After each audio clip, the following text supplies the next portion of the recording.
মুহতারাম হাজিরিন, এবার সামনে চলি।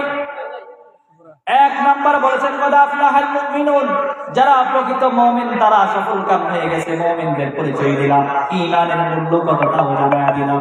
এবার আসেন আল্লাহ তাআলা বলেন আল্লাযীনা হুম ফি সালাতিহিম খাশিউন, যারা সফলকাম, যারা নামাজের মধ্যে বিনয় হয়, আল্লাহর সামনে ভিতর সন্তুষ্ট হয়ে নামাজে দাঁড়ায়, আল্লাহর সামনে খুশু খুজুর সহিত নামাজে দাঁড়ায়, আল্লাহকে হাজির নাজির করে বেঁধে সন্তুষ্ট হয়ে নিজেকে অপরাধী সাব্যস্ত করে একবারে নরম হয়ে খুশু নিয়ে আল্লাহর সামনে নামাজে দাঁড়ায়, আল্লাহ তাআলা বলেন ওই সমস্ত মানুষগুলো সফলকাম।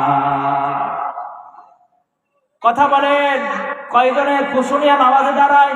ইমাম সাহেব সামনে যদি ভুল করে বসে থাকে, পিছন থেকে লোকমা দেওয়ার মতো একজন খুঁজে পাওয়া যায় না। কথা বলেন ঠিক কিনা? কি পরিমাণ খুশু নিয়ে নামাজে দাঁড়ায়।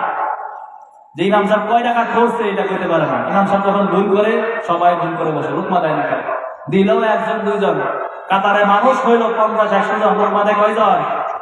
দুইজন। বোঝা গেল আর 48 জনের মধ্যে সন্দেহ, কয় টাকা করলো কি করলো না। খুশু নাই, মনোযোগ নাই। আল্লাহ তাআলা বলেন আল্লাযীনা হুম ফি সালাতিহিম খাশিউন, যারা খুশুর সাথে নামাজ পড়বে তারা সফলকাম। আল্লাহর নবী, বিশ্ব নবী জনাবে মুহাম্মদুর রাসূলুল্লাহ সাল্লাল্লাহু আলাইহি ওয়াসাল্লাম হাদিসে পাকের মধ্যে বলেন খুশু কিভাবে তৈরি করবে। আল্লাহর রাসূল বলেন আনতা আবুদাল্লাহ কাআন্নাকা তারাহু ফাইন লাম তাকুন তারাহু ফাইন্নাহু ইয়ারা, তোমরা আল্লাহর ইবাদত এমন ভাবে করবে যখন নামাজে দাঁড়াবে মনে মনে ভাববে আনতা আবুদাল্লাহ কাআন্নাকা তারাহু, আমি নামাজে দাঁড়িয়েছি, আল্লাহ তাআলা আমাকে দেখতেছে, এমন মনোভাব নিয়ে নামাজে দাঁড়াবে। তুমি যখন ইবাদত করবে মনে মনে ভাববে তোমাকে আল্লাহ তাআলা দেখতেছে। আর যদি এমন ভাবনা না করতে পারো, মনে মনে ভাবো আমি আল্লাহ তো আমাকে দেখছেন, আনতা আবুদাল্লাহ কাআন্নাকা তারাহু, মনে মনে ভাববা তুমি আল্লাহ তাআলাকে দেখছো, এমন ভাবে ইবাদত করবা।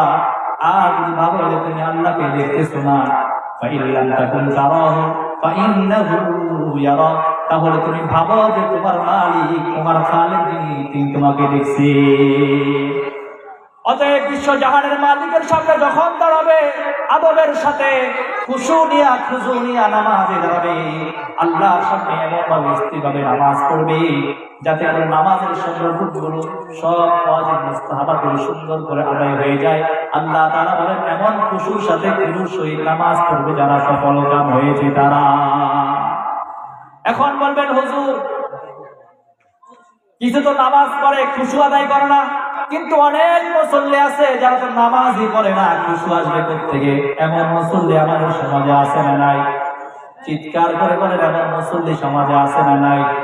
যারা নামাজই পড়ে না, আছে না নাই? খুঁজে পাওয়া যাবে? খুঁজে পাওয়া যাবে। বহুত মুসল্লি আছে যারা নামাজই করে না, তাদের খুশু কিসের আবার?